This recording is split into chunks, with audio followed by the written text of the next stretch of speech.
नमस्कार, मैं हूं विनय मिश्रा। आप देख रहे हैं HW न्यूज। उत्तराखंड में भारतीय जनता पार्टी सत्ता में है, लेकिन पार्टी के लिए सब कुछ ठीक नहीं चल रहा है। एक साल के भीतर 2 मुख्यमंत्रियों को हटाकर तीसरे नेता को सत्ता सौंपने के बाद भी उत्तराखंड में होने वाले विधानसभा चुनाव से पहले सत्ताधारी बीजेपी में अंदरूनी कलह की बातें एक बार फिर से उभरकर सामने आई हैं।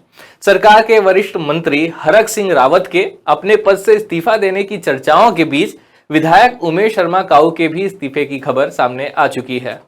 शुक्रवार को खबरें आ रही थी कि उत्तराखंड सरकार में मंत्री हरक सिंह रावत नाराज होकर मुख्यमंत्री पुष्कर सिंह धामी की अध्यक्षता वाली कैबिनेट बैठक में इस्तीफा देने की बात कही और बाहर निकल आए थे, जिसके बाद यह खबरें चलने लगी थी कि उन्होंने मंत्रिमंडल से इस्तीफा दे दिया। उसके बाद ये भी खबरें आई कि उत्तराखंड भाजपा ने दावा किया कि पार्टी में शुक्रवार देर रात मचे घमासान का पटाक्षेप हो गया है, यानी घोषणा करने वाले वन और पर्यावरण मंत्री हरक सिंह को मना लिया गया है। इसके लिए केंद्रीय नेतृत्व को दखल देना पड़ा। हालांकि सिंह की तरफ से इस बारे में अभी तक कुछ भी नहीं कहा गया है। वे इस्तीफे की घोषणा करने के बाद से किसी अज्ञात स्थान पर हैं और उनका फोन भी बंद है।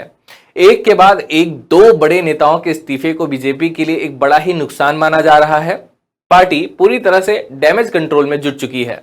मीडिया ने भी राज्य मंत्रिमंडल और पार्टी में कलह को लेकर मुख्यमंत्री पुष्कर धामी पर कई सवाल दागे, लेकिन मुख्यमंत्री ने अपने नाराज मंत्री के खिलाफ कड़े शब्दों का इस्तेमाल नहीं किया। उन्होंने इससे परहेज किया। उन्होंने मीडिया से यह भी कहा कि परिवार की बात है, उन्होंने अपनी बात रखी है, हम बैठकर इसका हल निकालेंगे। आप भी देखिए कि उत्तराखंड के मुख्यमंत्री ने मीडिया के तीखे सवालों पर क्या प्रतिक्रिया दी। सीएम साहब, कल कैबिनेट के बाद हरक सिंह जी को लेकर तमाम खबरें उड़ रही थी, नाराज हैं, कैबिनेट से इस्तीफा दे रहे हैं, बीजेपी से इस्तीफा दे रहे हैं। सर, क्या है पूरा मामला, आप बता दीजिए थोड़ा। नहीं, ऐसी कोई बात नाराज़गी जैसी नहीं है, आपस की बात है और कैबिनेट में उन्होंने अपनी बात रखी थी और हम लोग उसका हल निकाल रहे हैं। जो उन्होंने बात रखी है उस पर बात चल रही है। परिवार का मामला है, कोई ऐसी बहुत बड़ी बात क्या बात थी? आप बैठक में मौजूद थे सर, क्या घटनाक्रम रहा?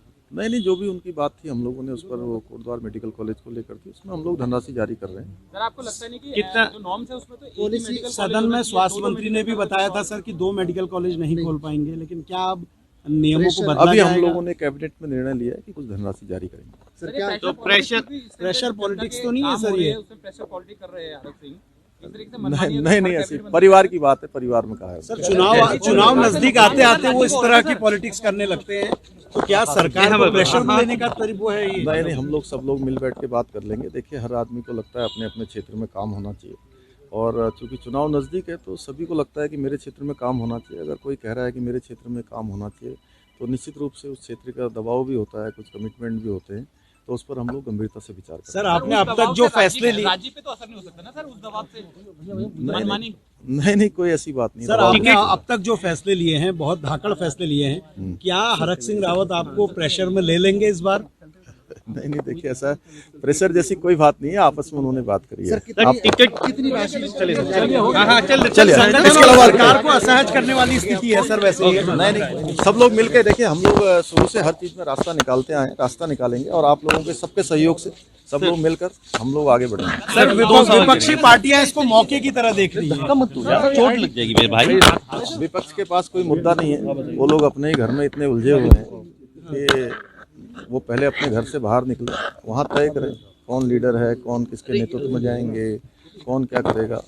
वहाँ पर अलग अलग तरीके की चीज़ें चल रही हैं। आज हैं रावत जी, इतने सीनियर हैं, वो कह रहे हैं मुझे बनाओ, लेकिन वो पार्टी वाले बना नहीं रहे, उनको आगे कर नहीं रहे, तो उनकी व्यथा भी बड़ी हमको खराब लगती है कि भाई अगर रावत जी के साथ भी इस तरह का वहाँ पर हो रहा है।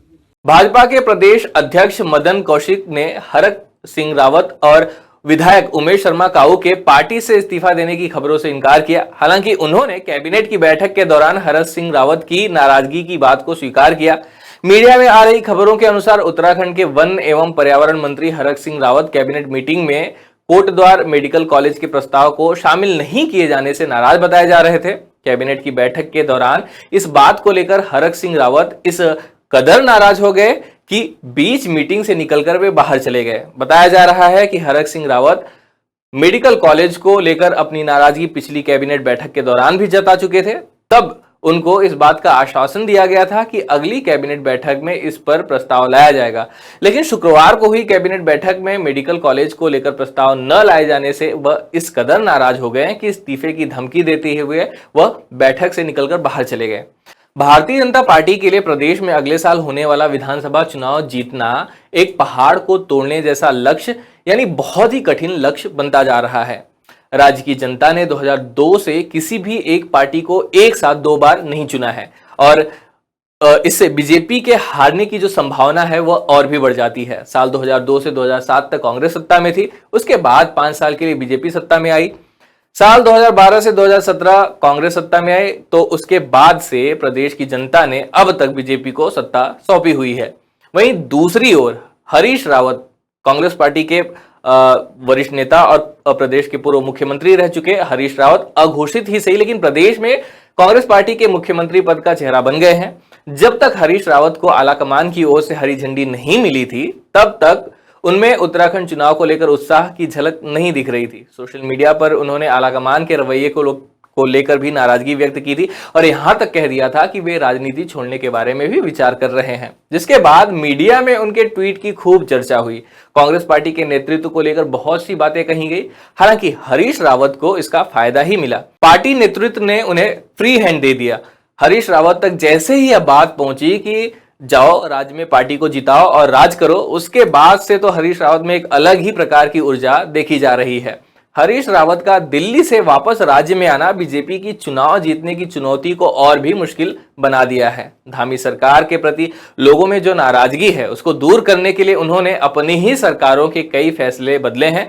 जैसे भाजपा सरकार साल 2019 में उत्तराखंड चारधाम देवस्थानम प्रबंधन अधिनियम लेकर आई थी, तो उसने इसे ऐतिहासिक फैसला बताया था। तब सरकार ने कहा कि इससे इन धामों में बढ़ती तीर्थयात्रियों की संख्या के लिए सुविधाएं जुटाई जाएंगी। इसके जरिए सरकार ने तमाम श्राइन बोर्ड का अध्ययन कराकर तीर्थ स्थलों के समन्वित विकास करने का दावा किया। चारों धाम और उनसे जुड़े सभी 51 मंदिरों को इस बोर्ड के नियंत्रण में लाया गया, जबकि इसका विरोध कर रहे तीर्थ पुरोहितों का कहना था कि इस सरकारीकरण से सदियों से चली आ रही परंपराएं नहीं बचेंगी। उनके अनुसार तीर्थ पुरोहित और हक हुकूक धारियों के पूर्वजों ने जो विरासत छोड़ी थी बोर्ड बनाकर वह छीन ली गई। अब सरकार में विधानसभा चुनाव आते आते इस अधिनियम को सरकार ने वापस लेने का ऐलान कर दिया है। पूर्व मुख्यमंत्री त्रिवेंद्र सिंह रावत का सिर्फ यही एक फैसला नहीं है जिसे धामी ने पलट दिया हो। बॉन्ड भरकर 50,000 रुपए सालाना में होने वाली मेडिकल की पढ़ाई को महंगा करके बॉन्ड की व्यवस्था को खत्म करने के त्रिवेंद्र सिंह रावत के फैसले को भी पलटते हुए फिर से मेडिकल पढ़ाई की फीस 50,000 रुपए सालाना कर दी गई है। इसके अलावा गैरसैंण में भी कमिश्नरी के फैसले को अभी ठंडे बस्ते में रखा गया है। देश की नजर उत्तर प्रदेश विधानसभा चुनाव के नतीजों पर तो टिकी है, लेकिन इस 70 विधानसभा सीटों वाले इस राज्य में भी अपनी सरकार को सत्ता में बनाए रखने के लिए बीजेपी एड़ी चोटी का जोर लगा रही है। खैर, बीजेपी को इसमें कितनी कामयाबी मिलेगी इसका पता चुनाव के नतीजों के बाद ही चल पाएगा। वीडियो यहीं समाप्त होता है। धन्यवाद।